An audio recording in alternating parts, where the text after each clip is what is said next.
और कबीर तत्व चिंतन के बहुत बड़े मर्मी और पारखी अभिलाष दास साहेब जी हमारे स्टूडियो में उपस्थित है।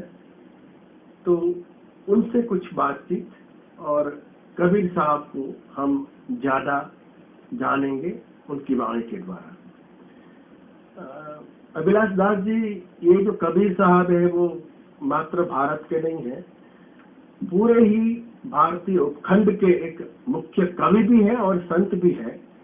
तो उन्होंने कोई ग्रंथ लिखने के बजाय जो लोकवाणी में जो बह सके, ऐसी जो एक रचना प्रपंच का एक सोचा कि मैं दोहे में कहूँ, मैं इसमें बात करूँ ताकि लोग तक पहुंचे, तो उसके बारे में कहिए। रमैनी, शब्द, साखी, ये 3 प्रकरण बीजक में है। रमैनी प्रथम है, फिर शब्द है, और शब्द में और छोटे छोटे प्रकरण है, छंद है, लेकिन उस शब्द में मान लिए जाते हैं। और फिर साखी है।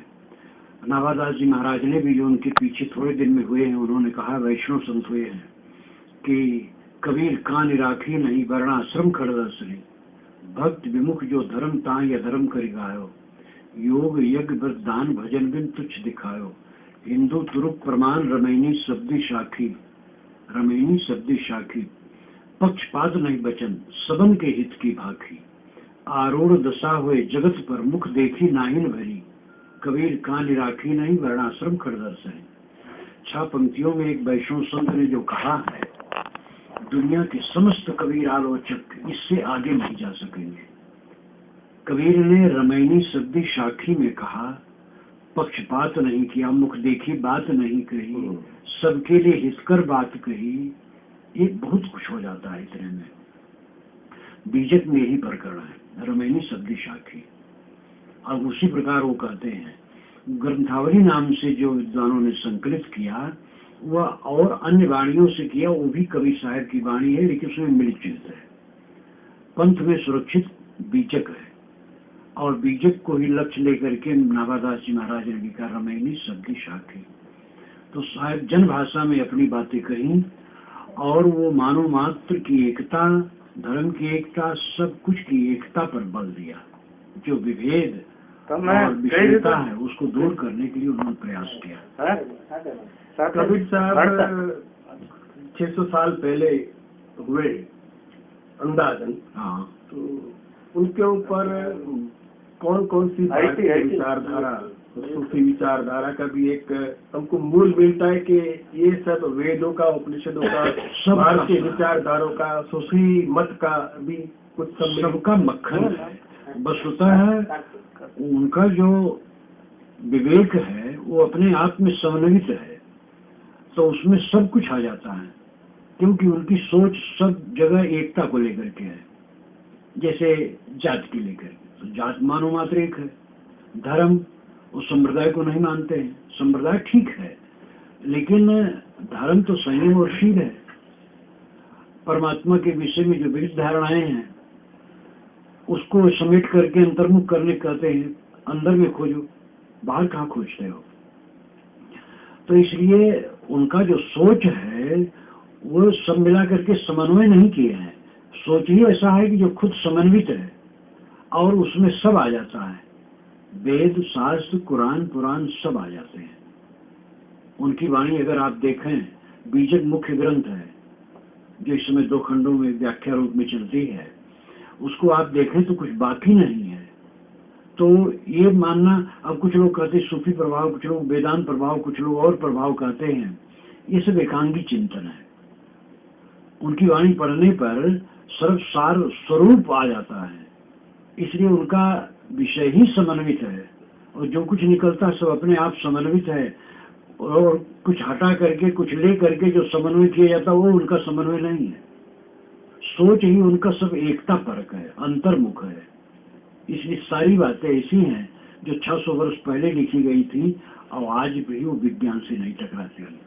चमत्कार धर्म में बहुत व्याप्त है, चमत्कार को छिलकी की तरह उड़ा देते हैं, ऐसा निर्भीक सब बातों में। लिए लुकाटी हाथ, हाँ, जो घर बारे आप न चले हमारे साथ, चले हमारे साथ। भेदभाव रहित। रविंद्रनाथ ने कोई एक भारतीय कवि को चुना कि जो विश्व स्तर पे लोग जाने परखे, तो उन्होंने भी कबीर साहब को ही चुना और उनकी 100 कविताओं का या पदों का अनुवाद किया। शक्ति मोहन सेन भी साथ में थे, हजारी प्रसाद जी भी उस वक्त शांति निकेतन में थे।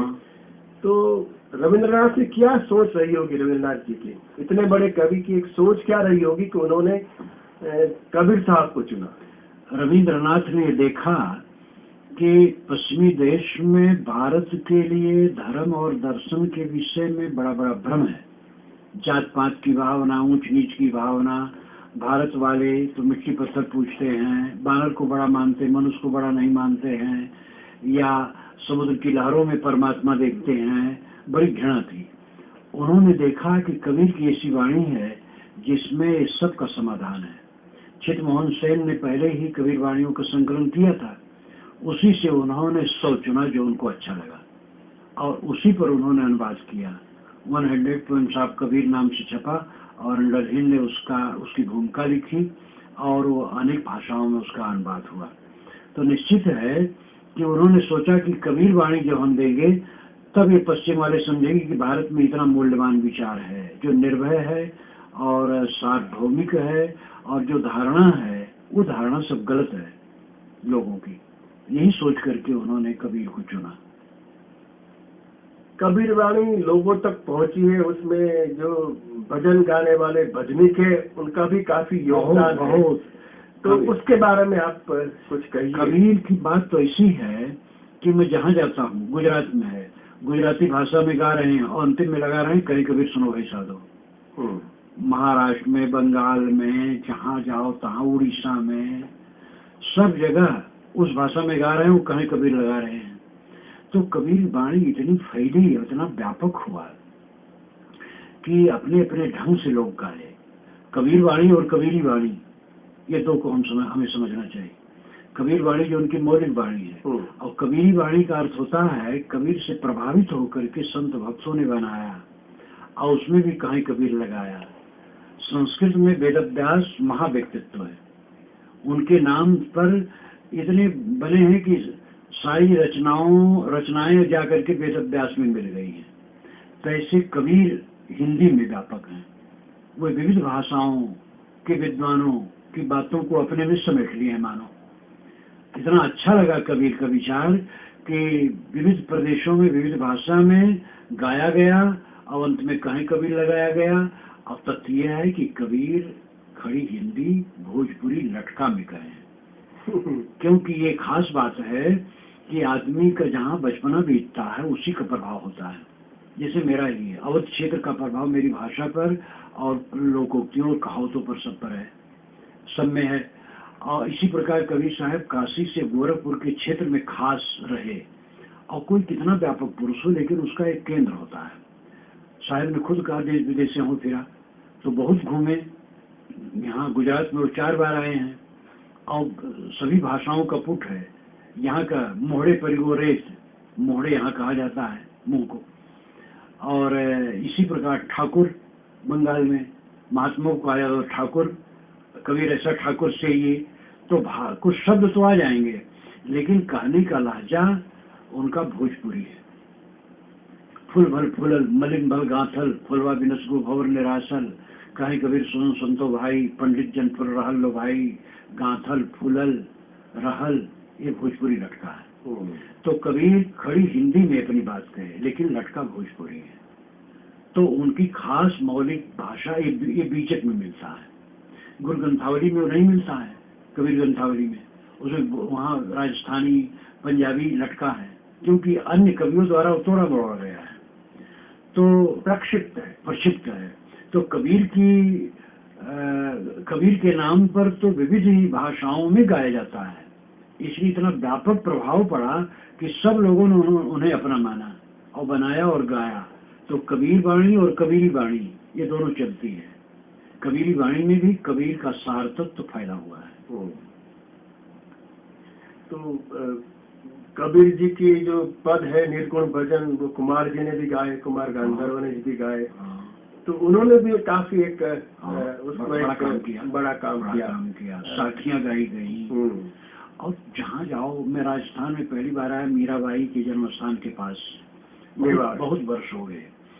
तो रात में जब देर से वहाँ पहुंचा, रात में जब लेटा तो भजन हो रहा था दूर, और कहीं कबीर लग रहा था। तो उनके भाई क्या कोई कबीर मठ है? कि नहीं महाराज, ये तो कोई उत्सव या मरण या कुछ भी होता है तो भजन गाया जाता है, और उसमें सर्वाधिक कबीर बाणी गाई जाती है।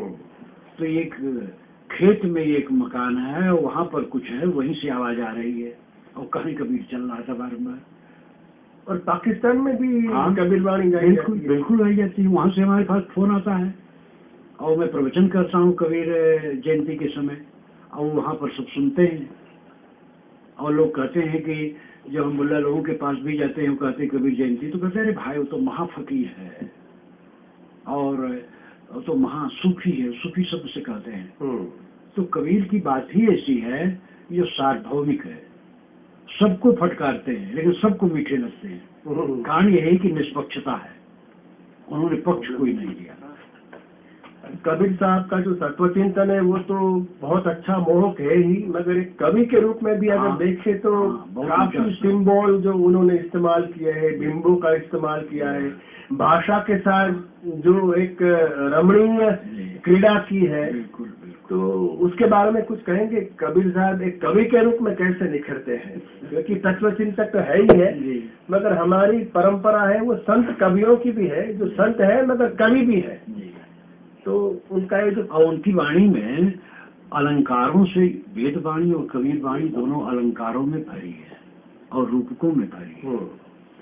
अब जैसे ये घूंघट का पटखोल है, ये भी है, अब यही रूपक है। हाँ, वैसे तो उसके अंदर पहले था वो वेद के अंदर वो था कि वो हिरण्यमय पात्रेण, तो वही अलग रूप से है।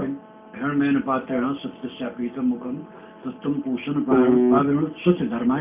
तो यहाँ बहुत अच्छा एक रूपक। बिल्कुल बीजक, या उनकी वाणी तो रूपकों से भरी है।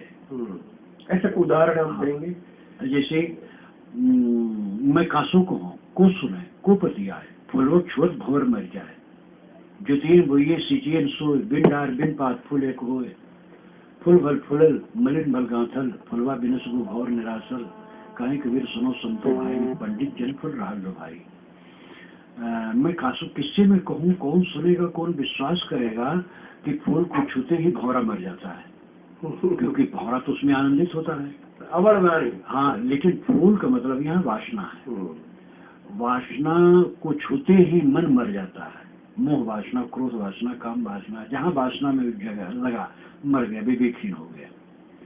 तो ज्योतिन हुई सिंचिन सोए, बिन डार बिन पात फूल एक हुए, जोता नहीं गया, गोड़ा नहीं गया, सींचा नहीं गया, बिना डार पत्ता के एक फूल हुआ। और फूल और गगन मंडल में फूल होगा, आकाश मंडल में फूल खिला। तब कहा कोई क्या बिल्कुल पेड़ नहीं था? कहे नहीं, तर घोडार ऊपर भो मूला, जड़ ऊपर थी और शाखा नीचे थी। अब इसका मतलब यही है कि मस्तिष्क ऊपर है, ये जड़ है, और इंद्रियां शाखाएं नीचे हैं, और इसी में वासना फूल से खिलती है, और उसी में जीव भटकता है।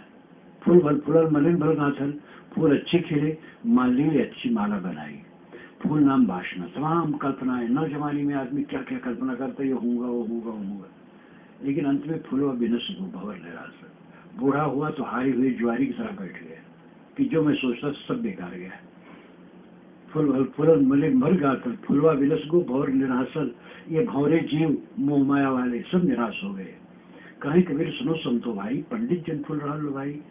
कबीर साहब संतों से कहते हैं कि संत तो है तो जानते हैं, तो कहते भाई आपको केवल सुनाता हूँ, ये पंडित लोग, विद्वान लोग इसमें लुभा जाते हैं, बड़े विद्वान हैं, बड़े आलिम फाजिल हैं, मगर विषयों के बस होकर उसी रास्ते से यहाँ निकले जिधर नादान किसका है। तो ये चार पंक्तियों का कितना मोहक है, और काव्य रस से तो भरा है उनकी वाणी, भाई है। कोई उदाहरण आप देंगे? यही तो अब एक हुआ है, ऐसी अनेक है, अनेक रूपकों का इस्तेमाल किया है। बिल्कुल प्रतीकों का, बहुत बहुत, सिंबल्स का। जी। और क्या प्रास योजना भी है, वो अनेक अलंकार है, बहुत कुछ है। और खास बात तो यह है कि सब कुछ निर्णय है। धर्म के नाम पर चमत्कार, महिमा, इसी में लोगों को लपेट करके रखा जाता है। ये धर्म के संप्रदायों द्वारा जो सदाचार, संयम, वैराग्य इत्यादि बात कही गई, समाज का हित है, लेकिन इनके द्वारा ये फैलाया गया कि हम ही धर्म के ठेकेदार हैं। हर संप्रदाय ही का हम ही धर्म के ठेकेदार हैं। हमारी पुस्तक, हमारा महापुरुष वही सर्वे सर्वा और दूसरे तुच्छ हैं, दूसरे सब नरक में जाएंगे। इसको उन्होंने एकदम उधेड़ दिया। जैसे जात का खंडन किया वैसे उसको कहा और कहा ये सब कुछ नहीं, सत्य सब में है और उसके लिए सदगुरु की जरूरत है। लेकिन सदगुरु कोई संप्रदाय का नहीं होता है। हमें इंग्लिश सीखना है तो इंग्लिश अच्छा जानता हो, और वो मुसलमान है कि हिंदू है, ब्राह्मण है कि शूद्र, इससे क्या मतलब है। इसी प्रकार सदगुरु वह है जिसका बोध सही है और रहनी सही, भ्रम नहीं है, उसको बाहर कहीं नहीं खोज रहा है, अंतर्मुख है और रहनी पवित्र है, वो सदगुरु है। ऐसे की शरण की जरूरत है, लेकिन संप्रदाय की आवश्यकता नहीं है। सभी संप्रदाय वाले अपने संप्रदाय का पालन, नियमों का पालन करें, दूसरे संप्रदाय की इज्जत करें, ये कर्तव्य है। लेकिन सत्य संप्रदायों से ऊपर है और सबके अंदर में है। इस बात को साहब ने अच्छी तरह से खोल करके कहा है। निर्गुण परंपरा, उसका एक निर्गुण नाम कैसे दिया गया? उसका कोई वेदांत के साथ भी कोई संबंध है? निर्गुण का मतलब है सतरजतम, इन 3 गुणों से अतीत। साहब कहते सरगुण की कर सेवा, निर्गुण का कर ज्ञान, सरगुण निर्गुण से परे तहाँ हमारा ध्यान। सगुण की सेवा करो, निर्गुण का ज्ञान करो, और ध्यान ये दोनों से ऊपर है।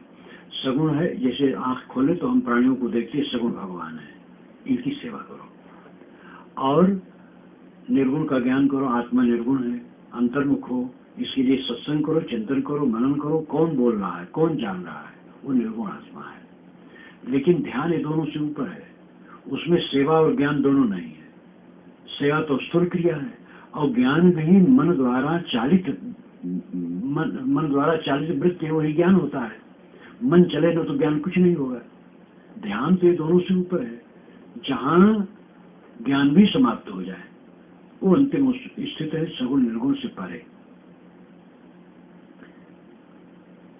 आप कबीर साहब के जो तत्वचिंतन है उसके तो आप ज्ञाता है ही है, मगर आपने हमारी जो भारतीय वैदिक परंपरा है, जो हिंदू परंपरा है, उसके भी ग्रंथों का आपने अध्ययन किया है। तो महाभारत का अभी आज के संदर्भ में आप कैसे देखते हैं? वो रूपक के रूप में देखते हैं, कैसे देखते हैं? वाल्मीकि का महाभारत है, वो रामायण पर मेरा रामायण रास पुस्तक है, जो कई संस्करण निकल गए हैं।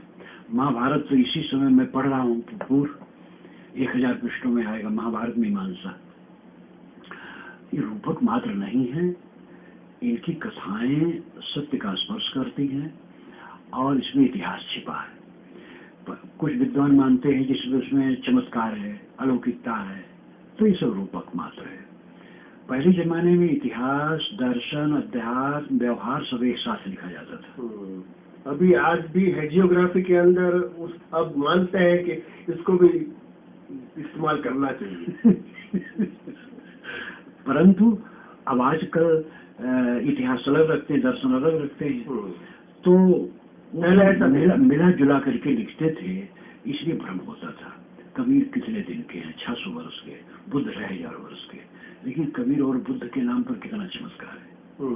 तो उनको हम उपन्यास के जीव तो नहीं मान सकते हैं। तो महाभारत के लोग उपन्यास के जीव नहीं है, लेकिन कहाँ पर कितना धृतराष्ट्र ने कहा, कितना युधिष्ठिर ने कहा, कितना कृष्ण ने कहा, ये पक्का नहीं है। उससे हमें सार लेना चाहिए। महाभारत जैसा ग्रंथ तो विश्व में नहीं है, इतना बड़ा और इतना ज्ञान का भंडार कहीं नहीं है। और उसमें लड़ाई है, युद्ध है और समता है, शांति है, अत्यंत काम वासना है, उसका भी वर्णन है, और निष्काम होकर के परम वैराग्य है, सब कुछ है उसमें। इसलिए उसको मनन करना चाहिए और उससे लाभ लेना चाहिए। और वाल्मीकि रामायण भी इसी प्रकार अपनी जगह पर महत्वपूर्ण है। अनेक रामायण बनी है, मैंने जो लिखा है रामायण रहस्य, वाल्मीकि अध्यात्म और मानस तीनों का तुलनात्मक अध्ययन करते हुए लिखा है और उसकी समीक्षा की है। ऐसे महाभारत मीमांसन जो इस समय तैयार हो रहा है, दूसरा ग्रुप चल रहा है, उसमें मैंने मीमांसा हर जगह लिखी है कि जिससे साफ होता चले, बताया है। तो ये सब ग्रंथ केवल उपन्यास नहीं है। हाँ,